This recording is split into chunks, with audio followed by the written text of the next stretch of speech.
ஓட்டு திருட்டின் மூலமாக ஆட்சிக்கு வந்துவிட முடியுமா என்று பகல் கனவு கண்டு கொண்டிருக்கிறார்கள் பாஜகவுடைய கூட்டாளி அதிமுக.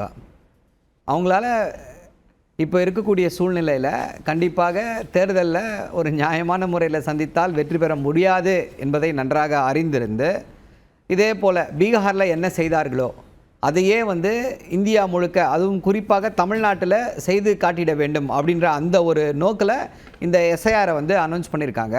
இன்றைக்கு பேசியதில் நம்முடைய முதல்வர் ஒரு முக்கியமான கருத்தை முன்வைத்திருக்கிறார். இப்போது வாக்காளர் திருத்தம் என்பது தேவையானது, அதில் யாருக்கும் மாற்று கருத்து இருக்கவே முடியாது. இறந்திருப்பார்கள், இடம்பெயர்ந்து போயிருப்பாங்க, அதிலலாம் எந்த பிரச்சனையும் கிடையாது. ஆனால் அதை தேர்தலுக்கு 2 மாதத்துக்கு முன்னாடி பண்ணணுமா? அதுவும் இப்போ இருக்கக்கூடிய இந்த மழை காலத்தில் ஒரு ஏகப்பட்ட பிரச்சனைகள் ஓடிக்கொண்டு இருக்கிறது. எல்லாரும் ஃபேஸ் பண்ணலாம். அதில் உங்களுக்கு சிக்கலாக இருக்கா? நேரம் அப்படிங்கிறது சிக்கலாக இருக்கா, அல்லது அவங்க கேட்கக்கூடிய விவரங்கள் அப்படிங்கிறது சிக்கலாக இருக்கா? இல்லை, எல்லாமே சிக்கல் தான். ஃபஸ்ட்டு இந்த டைமை சொல்லிடுவோம். எலெக்ஷனுக்கு முன்னாடி இதை 2024 முடிந்த தேர்தல் முடிந்தவொடனே செய்திருக்கலாமே தேர்தல் ஆணையம். அதை ஏன் கரெக்டாக தேர்தலுக்கு முன்னால் செய்ய வேண்டும் அப்படின்னா, எதிர்கட்சிகளை அரசு தேர்தல் வேலை செய்ய விடாமல் அவர்களை இதில் போட்டு முடக்க முடியுமா அப்படின்றது பாஜகவுடைய எல்லா கட்சிகளுக்கும் தானே. இல்லை, எல்லா கட்சி கரெக்டு. பாஜக நோக்கம் என்னவா இருக்கு? அதாவது இப்போது பீகார் தான் இதுக்கு ஒரு மாடல்.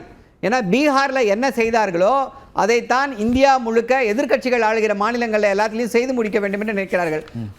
ஒரு விஷயத்தை பாஜக நன்றாக புரிந்து வைத்திருக்கிறது. என்ன அப்படின்னா, என்ன செய்தாலும் சிறுபான்மையினருடைய வாக்குகள் பாஜகவிற்கு கிடைக்கப் போவது கிடையாது. அடுத்து பெண்களுடைய வாக்குகள் பாஜகவிற்கு கிடைக்கப் போவது கிடையாது. பட்டியலினத்தவர்களுடைய வாக்குகள் பாஜகவிற்கு கிடைக்கப் போவது கிடையாது அப்படின்ற அடிப்படையில் பீகாரில் அதை செய்து முடித்திருக்கிறார்கள், வெற்றிகரமாக செய்து முடித்திருக்கிறார்கள். 69 லட்சம் வாக்காளர்களை நீக்கிட்டாங்க. அதில் 39% யாருன்னு பார்த்தா சிறுபான்மையினத்தை சார்ந்தவர்கள், இஸ்லாமிய சமூகத்தை சார்ந்தவர்கள். மற்ற இது பார்த்தா பெண்கள், பட்டியலினத்தவர், அங்கே ஓபிசி, அவங்க ஓட்டு போட மாட்டாங்கன்னு அவங்களுடைய வாக்குகளையும் கபலீகரம் செய்திருக்கிறார்கள். அதே ஃபார்முலாவை இங்கேயும் கொண்டு செய்து சிறுபான்மையினர் வாக்குகளை எப்படியாவது டிலீட் செய்து விட வேண்டும், இந்த இதிலிருந்து நீக்கணும் அப்படின்றாங்க.